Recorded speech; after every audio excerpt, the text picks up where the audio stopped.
안녕하세요. 지금부터 식품 알레르기에 대해 알아보겠습니다. 식품 알레르기를 이해하고 응급 상황 발생 시 어떠한 조치를 취해야 하는지에 대해 배워보도록 하겠습니다. 여러분이 알고 있는 식품 알레르기라는 용어는 식품 불내성, 식중독이라는 용어와 혼용되어 사용하고 있습니다. 그래서 각각 용어들의 정의를 살펴보면 우선 식품 알레르기는 특정 식품에 대해 면역 반응에 관여하는 세포가 과잉 반응하여 나타나는 현상입니다. 식품 불내성은 식품에 대한 비면역 반응으로 효소 결핍이나 약물 효과 등으로 인해 나타나는 현상입니다. 식품 알레르기와 가장 혼동되는 용어로 식중독이 있습니다. 식중독은 식품에 함유된 독소에 의해 나타나는 부작용으로 주로 부패한 식품을 섭취했을 때 발생하는 것입니다. 식품 알레르기는 특정 식품에 대한 생체의 이상 면역 반응인데 대부분의 사람들에게는 무해한 식품이 식품 알레르기가 있는 사람에게 비정상적으로 반응하여 알레르기 질환을 유발할 수 있습니다.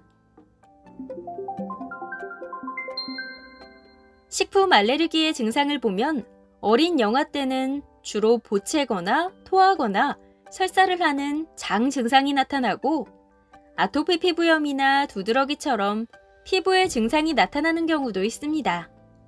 흔하지는 않지만 아나필락시스도 발생할 수 있습니다.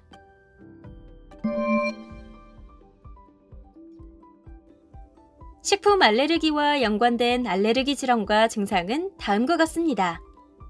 먼저 피부 질환으로 두드러기, 주로 얼굴, 입술 등이 부어오르는 두드러기인 혈관부종, 아토피 피부염 등이 있고 호흡기 질환으로는 천식과 알레르기 비염이 있습니다.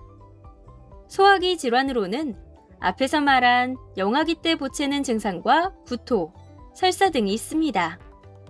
그리고 구강 알레르기 증후군이라고 하여 입술 주위와 목젖 주위에 가려움증이 있는 경우도 있습니다. 마지막으로 제일 위험한 아나필락시스라는 알레르기 쇼크가 있습니다. 그 외 코와 눈에 나타나는 알레르기 질환인 알레르기 결막염, 편두통 등의 증상이 있습니다. 유병률은 다른 알레르기 질환에 비해서 적은 편에 속합니다. 또한 연령이 증가할수록 감소하는 경향을 보입니다.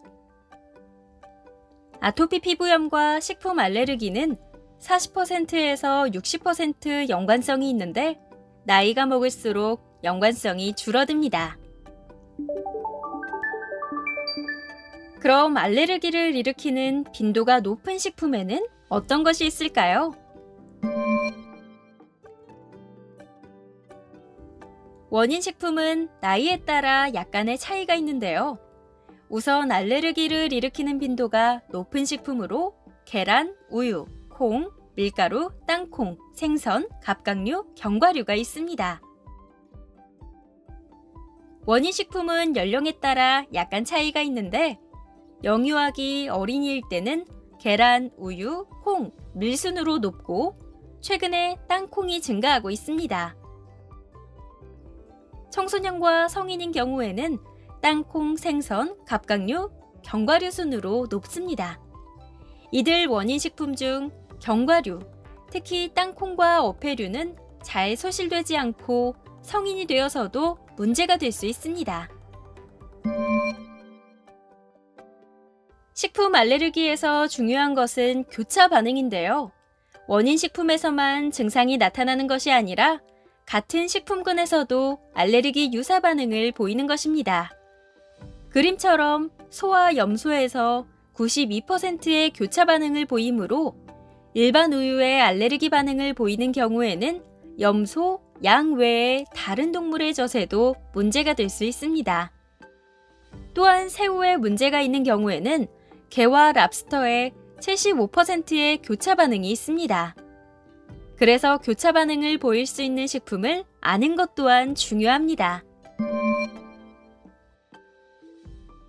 식품 알레르기는 나이가 들면서 장 점막과 소화 효소의 분비, 면역 기능이 성숙하여 대부분 사라지는데 동물성 식품이 식물성 식품보다 자연 소실이 일찍 나타납니다. 영유아에서는 과일, 야채, 기타 곡류에 대한 이상 반응은 일시적인 경우가 많아 재섭취가 가능합니다. 그러나 과일은 큰 아이들에게서 구강 알레르기 증후군의 형태로 나타난 경우에는 재섭취가 어려운 경우도 있습니다. 앞서도 말했듯이 견과류, 특히 땅콩과 어패류에 대한 알레르기는 잘 없어지지 않습니다. 식품 알레르기의 진단은 병력, 식품일기, 혈청 및 피부시험, 식품 제거 및 식품 유발 시험으로 진단합니다. 식품일기와 식품 제거 및 유발 시험은 다음 슬라이드에서 설명하도록 하겠습니다. 먼저 혈청 검사는 다른 알레르기 질환에서 검사하는 혈청 총면역글로불린 E 검사, 항원 특이 면역글로불린 E 검사, 알레르기 피부시험 등으로 알 수 있습니다.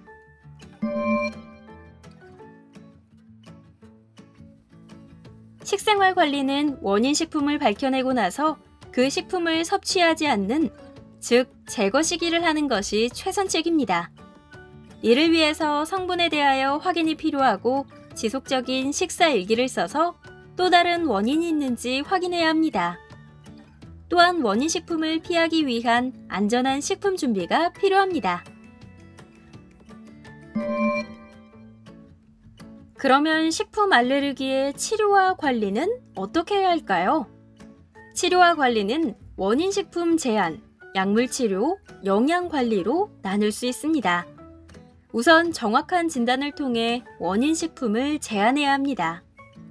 원인 식품 제한은 정확한 진단 없이 제한할 경우 영양 결핍, 면역 결핍, 성장 장애를 초래할 수 있으므로 주의해야 합니다. 원인 식품을 제한해야 하므로 대체 시기를 하여 원인 식품 제한에 따른 문제가 생기지 않게 영양 관리에도 신경을 써야 합니다.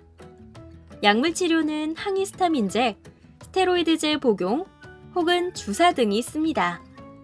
앞에서 설명한 아나필락시스를 경험한 식품 알레르기 환자는 에피네프린 자가주사제를 항상 휴대하고 다니고 아나필락시스 발생 시 바로 에피네프린 근육주사를 투여해주는 것이 필요합니다. 원인 식품 제한은 식품 알레르기에서 진단과 함께 치료 효과가 있는 방법입니다. 원인이 되는 식품을 완벽하고 철저히 제한하여 증상이 완화되는 것을 확인할 수 있습니다. 이후 일정 기간 유지하는 것이 필요하고 이후 다시 시도하기 전에는 의사 선생님과 상의하는 것이 필요합니다. 식품 알레르기 환자의 영양관리에서 가장 중요한 것은 의사 선생님의 정확한 진단을 통해 식품을 제한하고 이에 따른 대체 식품을 섭취하여 영양관리를 하는 것입니다. 제한 시기를 할 때는 다음과 같은 경우를 생각해야 합니다. 우선 계란을 제한할 때 피해야 하는 식품은 빵류, 사탕, 스프, 파스타, 미트볼, 마시멜로, 마요네즈, 샐러드 드레싱, 아이스크림, 어묵, 튀김, 부침 등 기타 계란 성분이 함유된 식품 등이 있습니다.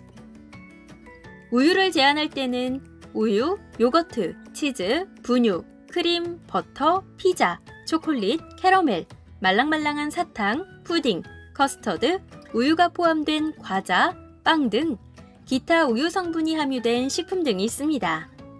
이 내용은 나중에 식품 라벨을 읽는데도 중요하게 사용할 수 있습니다.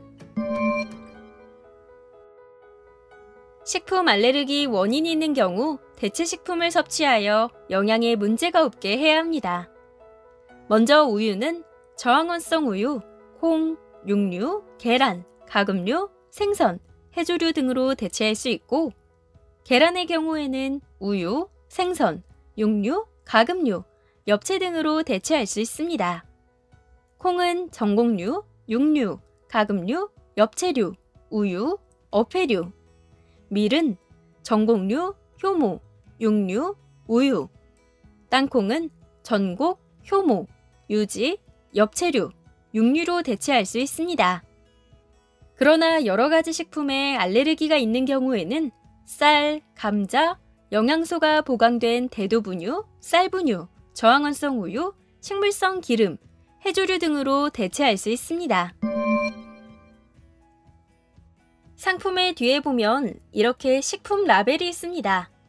식품 라벨 내용 중 전지분유라고 되어 있는데요.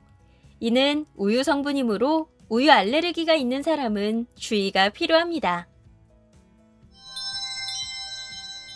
그럼 식사일기란 무엇일까요? 식사와 관련해서 어떤 것을 먹었는지 일기를 쓰는 것입니다. 아침을 집에서 먹었고 그때 먹은 것이 밥, 된장찌개, 갈치구이, 배추김치를 기록했네요. 각각 들어간 재료를 작성하고 증상이 있었는지 없었는지 등 상세하게 작성하여 의사선생님과 상담하는 데 활용할 수 있습니다. 식품 알레르기 환자는 음식을 준비하는 과정에서도 문제가 될 수 있습니다.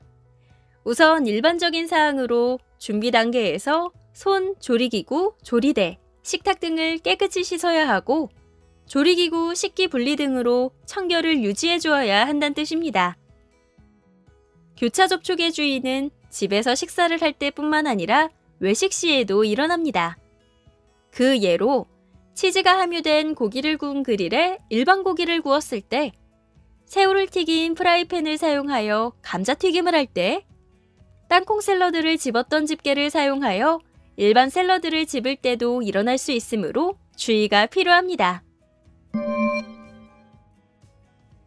학교의 경우 식품 알레르기를 관리하는 방법으로 다음과 같은 내용을 제안합니다.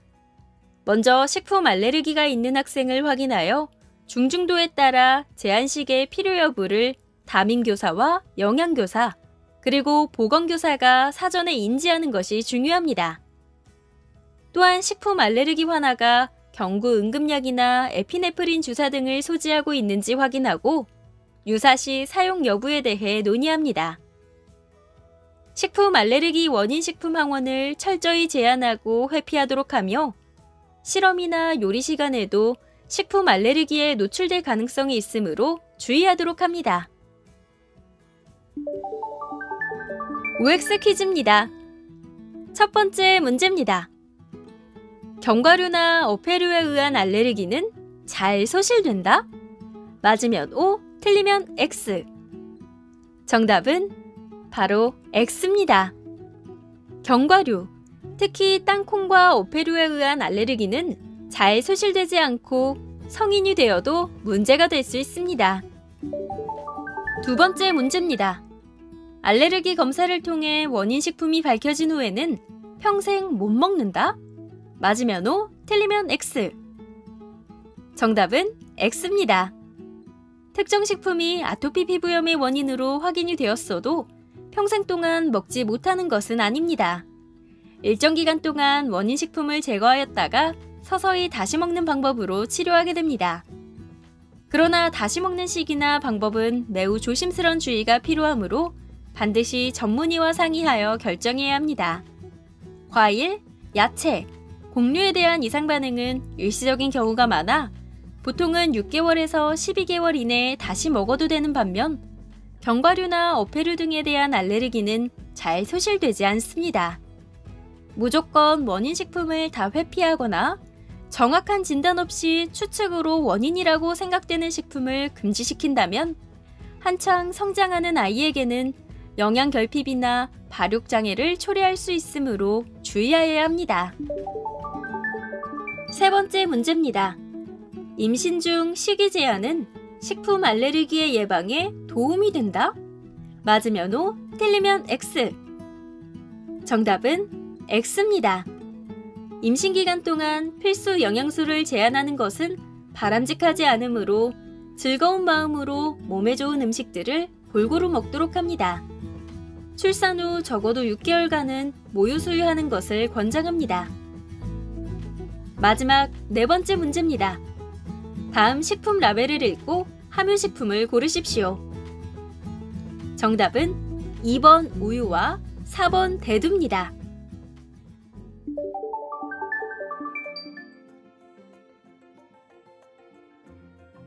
지금까지 들어주셔서 감사합니다.